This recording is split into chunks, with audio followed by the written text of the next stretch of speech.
En este caso vamos a hablar con Vanessa Abril, es diputada provincial por parte del Frente Renovador del Bloque de Arriba Chubut. Vanessa, ¿cómo estás? Federico y el equipo te saluda. Buenas tardes. Federico, ¿cómo estás? Por acá muy bien, gracias. Bueno, gracias a vos, Vanessa, por la comunicación. Bueno, esto tiene que ver con la última sesión que ha dejado la legislatura el pasado jueves en una muy discutida ley de emergencia económica. Sí, la verdad es que nos tomó por sorpresa en principio el ingreso a fines de la semana anterior, este proyecto de prórroga. En principio no es, había una emergencia que se había dictado al inicio del mandato del gobernador Torres. Nosotros en ese momento habíamos acompañado en general y en particular algunos artículos no los habíamos acompañado. Y en este caso, a pesar de que ingresó un proyecto, después se modificó solicitando solo la prórroga y no teniendo en cuenta las modificaciones. Pero además, lo que más sorprende, digamos, es esto de un discurso sobre el ordenamiento de las cuentas y sobre algunas gestiones y la emergencia económica que ingresó, y sin ningún tipo de explicación por parte del Ejecutivo Provincial. Digamos, nosotros lo que esperábamos era que viniera el ministro de Economía o los funcionarios de Economía a dar alguna explicación respecto de los motivos de la prórroga de esta emergencia económica, para conocer también previsibilidad. En paralelo, te recuerdo que el martes de la semana pasada, y cuando estábamos tratando en comisiones estos temas, nos enteramos también de la emisión de letra, con lo cual es un nuevo endeudamiento para gasto corriente. Entonces desconocemos por parte del Ejecutivo muchos de los motivos que llevan en contraposición con el discurso que hacen saber, ¿no? Sí, déjame hacer un punto ahí. Vos decís, es verdad, el gobierno ahí lo confirmó Torres, ¿no? Alguna emisión de letras que ha hecho el Ejecutivo en las últimas semanas. Ahora, Torres dijo, esto no es para gasto corriente, esto es para deuda, para, rolear o resolver algunos pagos que tenía que afrontar la provincia. Esto lo dijo el propio gobernador. Sí, pero entiendo, de cualquier manera hay una modificación de las tasas anteriores, hay, un aumento en las tasas, y esta letra que, si es para el pago de deuda, también lo que quisiéramos es que se hubiera explicado antes de solicitar la emergencia. Uh-huh. Por lo general, ya había habido roleos de deudas anteriores y subiendo las tasas, y esta tasa que también es, y con los vencimientos que están puestos de esta letra, los vencimientos son para junio del año próximo. Junio suele ser un año complicado para los estados provinciales y municipales. Recién los escuchaba hablando respecto de los pagos de aguinaldo. Es un momento en donde los egresos del estado provincial en materia salarial suelen ser más altos que en otros periodos. Entonces, lo que desconocemos es cuál es la intención y qué previsibilidad tienen respecto de esto. Y si esto es para cancelar deuda, ¿cuál es el stock de deuda que están manejando y por qué este incremento de tasas sobre las deudas anteriores, ¿no? Déjame preguntarte, Vanessa, ¿en qué puntos están en desacuerdo ustedes desde el bloque, o en tu caso particular, sobre el proyecto que se votó el día jueves? En primer lugar, que no tenemos esta información respecto del estado actual de situación de economía, porque lo que veníamos escuchando no es lo que luego se transfigura en una ley de emergencia. Pero más allá de eso, había en la primer emergencia y en esta segunda que se prorroga también, un artículo que habla sobre asignaciones familiares de los empleados públicos, tomando como referencia el salario vital y móvil y no tomando el salario del trabajador, con lo cual esto impacta sobre los ingresos de los trabajadores. Esto, en la primera emergencia, les recuerdo, seguramente ustedes lo tienen presente, había sido subsanado a través de un decreto que a posteriori había sacado el Ejecutivo, modificando este artículo, pero ahora se vuelve a prorrogar sobre la ley anterior, con lo cual nada se dijo respecto de este decreto. Había habido un primer decreto que tomaba sueldo básico más antigüedad y un segundo decreto de agosto que tomaba solo sueldo básico, pero estaba calculado sobre el sueldo del empleado y no sobre el salario mínimo vital y móvil. Y eso repercute en estos beneficios, vos decís, de los empleados públicos, bueno, si no se subsana como ocurrió anteriormente. Es que esa es la discusión que dimos, no solo en la comisión, sino que después la volvimos a tener en el recinto, ya con un dictamen distinto del proyecto que había ingresado, porque eso fue quitado y quedó solo como prorróguese, pero sí la volvimos a dar a esa discusión en el recinto y la habíamos dado en la comisión. Sí.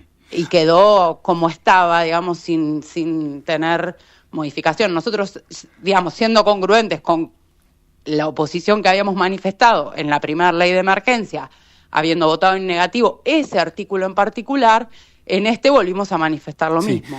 Ahora que te metes ahí en ese punto, ¿no? El tema de la afectación para los empleados públicos, hay una cosa que alarmó a gremios, a empleados también, porque escucharon ley de emergencia y dijeron, ¿qué va a pasar con nuestros salarios? ¿Qué va a pasar con las paritarias?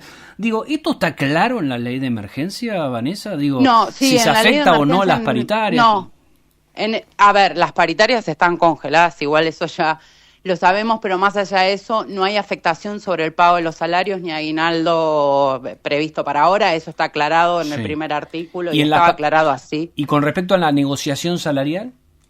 No, en realidad la emergencia no habla ni de sí ni de no, digamos, eso no, pero sí hubo alarma en los gremios respecto de esto de asignaciones familiares, porque ya había habido alarma en la primera ley de emergencia que habían solicitado, y creo que a través también de la solicitud de los gremios es que se saca ese decreto subsanando esta situación que ahora nuevamente no fue contemplada. Claro. Ahora, lo que entienden muchos gremios, por lo menos estaba viendo algunos posicionamientos, es guarda porque esta declaración de emergencia no sea cosa que habilite a que en la práctica se suspenda por unos meses o algunos meses la discusión paritaria porque está en una situación complicada la provincia, ¿no? Esta es la interpretación primaria que hacían los gremios. Y es que, Federico, en parte esa es la charla pendiente con el Ejecutivo, con los funcionarios que le estaban pidiendo a la legislatura la aprobación de esta emergencia. ¿Cuál es la previsibilidad o cuál es el plan que tienen respecto de ingresos y egresos de la provincia, sobre todo con esto que hablamos? Porque podemos hablar de roleo de deuda, pero digamos, hay incremento de tasa, hay toma de nueva deuda y, en definitiva, también, ¿cuál es la previsibilidad? ¿Cuál es el stock de deuda que hoy tiene el gobierno provincial y cuáles son los ingresos y los egresos para poder definir, digamos, cuál es el plan que tiene el gobierno en materia económica? Claro, el gobierno dice que tiene superávit hoy. Bueno, eso es lo que escuchamos, pero por otro lado seguimos pidiendo, digamos, siguen prorrogando la emergencia económica y en definitiva, digamos, lo que quisiéramos saber es cuán real es esto. Hoy estamos en una situación en donde, leí hace un rato, ingresos están disminuyendo, en donde encontramos, digamos, sectores de la economía que no están, digamos, no se están generando los ingresos para la provincia que se debieran estar generando. Entiendo que el gobernador sigue con este reclamo ante Nación y hoy hubo una reunión de gobernadores también vinculado en materia de coparticipación y de baja de ingresos en cada una de las arcas provinciales, no solo la de Chubut, sino a nivel general. Entonces, en definitiva, si hay superávit, ¿por qué hay superávit? ¿Y por qué hay superávit? ¿Ustedes por qué creen que hay superávit? No, por eso, pero esas son las explicaciones que debiera dar a través de la legislatura el gobierno a los chubutenses, me parece, ¿no? Ahora, vi que en esa sesión, que sobre todo en la hora de preferencia, ¿no? Hubo una discusión muy seria, muy acalorada con respecto a la herencia y lo que es el futuro, ¿no? Pensando en deuda, Vanessa, ¿no? Digo, ¿cómo es esa discusión? Porque parece ser que la provincia va en una escalada de deuda que pareciera interminable, ¿no? Como que siempre los activos o los pasivos, en este caso las acreencias, se van multiplicando y hay acusaciones de uno u otro lado, ¿no? Sí, yo en parte también lo dije. Ellos hicieron, el bloque oficialista, al momento de hacer la presentación de este proyecto en particular, hicieron como un raconto respecto de las emergencias anteriores. y está, digamos, es válido porque son hechos de la historia. Sí. Ahora, el tema es que quienes dijeron que venían a hacer algo distinto y no se iban a endeudar para el gasto corriente, porque, digamos, el gobernador puede decir que es para pagar deuda, pero en definitiva es porque la deuda no la puede pagar con los ingresos que hoy tiene la provincia, y eso significa que, en definitiva, termina siendo gasto corriente. Entonces, me parece que o sea, vos decís que la provincia hoy se está endeudando porque no llega a pagar los salarios con los ingresos que tiene. ¿Y si no, cuál sería otra razón? No sé. Las obras. Bueno, pero, bueno, pero hagamos un repaso de las obras que están en marcha también. Digo, porque en definitiva hoy sabemos que, por ejemplo, una de las obras licitadas, y no quiero decir casi la única porque debiera chequearlo, pero es la de la doble vía de la Ruta 3 Madrid-Trelew, que ha sido la obra que se ha, digamos, que ha solicitado el gobierno de la provincia, que es una obra del gobierno nacional, para finalizar con recursos de la provincia a través de un proceso de desendeudamiento. Pero, digamos, ¿cuáles serían las otras obras? Entonces, digamos, eso es lo que me parece que hubiera sido lo que el gobierno, a través de sus funcionarios de economía, debieran haber explicado y debieran haber dado más detalles respecto de situación actual y de erogaciones y de ingresos del Estado, ¿no? Que eso es lo que después genera el superávit que vos me estás diciendo. Sí, digamos. Claro. Ahora, al gobierno en esto, y yo la verdad que no me interesa ponerme en defensor de lo que dice el gobierno, digo, el gobierno dirá lo que dirá y habrá que ver en qué destina cada uno de esos fondos de la deuda.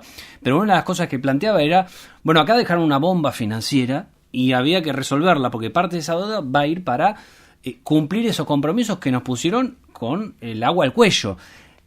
En una de las cosas que marcan es ese fondo fiduciario, y te lo pregunto también a vos, Vanessa, porque también se firmó durante la gestión Arcioni, ¿no? Cuando, a junio creo que del 23, con Sergio Massa, y que el gobierno dice, esto nos complicó todas las cuentas y las finanzas de la provincia, con las tasas. Sí, yo lo dije en el momento de aprobación de esa transferencia de obra, digamos, que tenía que ver con transferir la obra provincial o la obra nacional a la jurisdicción provincial, en este proceso de desendeudamiento.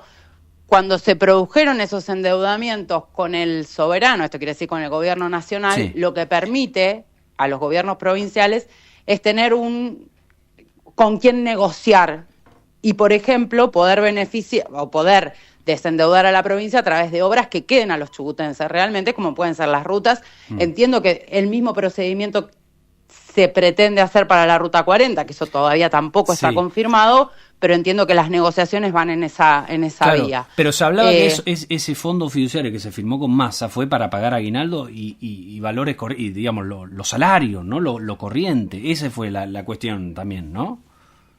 Sí, pero en su momento eran instrumentos financieros, digamos, son instrumentos y herramientas con las que cuenta la provincia, que además se hicieron de cara a la sociedad y se hicieron con procesos que pasaron por la legislatura y donde, digamos, nosotros no desconocemos, y además no desconocemos cuál es la realidad no solo de la provincia, sino del país, y esto que vuelvo a insistir, si los gobernadores están reclamando por la baja de coparticipación y por la baja de ingresos, que está todo vinculado con un mismo escenario, lo que entendemos es que al menos en el momento de pedir un nuevo endeudamiento, no pedir un nuevo endeudamiento porque este endeudamiento no pasó por la legislatura, pero sí al momento de solicitar una nueva emergencia económica en donde están planteando un escenario distinto del que se dice por fuera y donde hay modificación de tasas, porque, digamos, como bien vos decís, si pasás de una tasa del 4% al 9%, ¿cuáles son las razones o cuáles son los beneficios y cuál es la previsión que hay sobre esos ingresos? ¿Y cómo se prevé que van a ser los ingresos posteriores? Entiendo perfecto. Yo lo que planteo es, acá, y se dio en la sesión de legislatura, ustedes le advierten al gobierno, no se endeuden para usar en gasto corriente porque le genera un gran problema a la provincia. Y el gobierno le dice, pero ustedes en el 2023 hicieron ese Nosotros fondo. no dijimos que no se endeuden para gastos corrientes. Nosotros los que dijimos es que ellos dijeron, o el gobierno dijo en su momento, y levantó la bandera durante todo, no solo la campaña, sino durante todo este año de gestión, que no se iban a endeudar para el pago de gastos corrientes. Llamativamente, el día en que el endeudamiento en letra sale, se anuncia el pago de aguinaldo también, ¿no?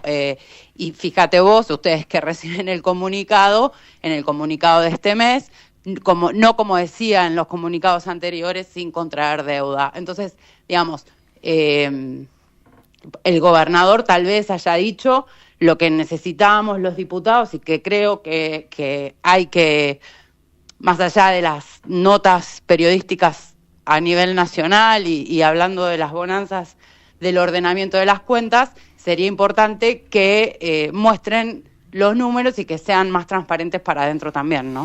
Bien, Vanessa, gracias por la comunicación, ¿eh?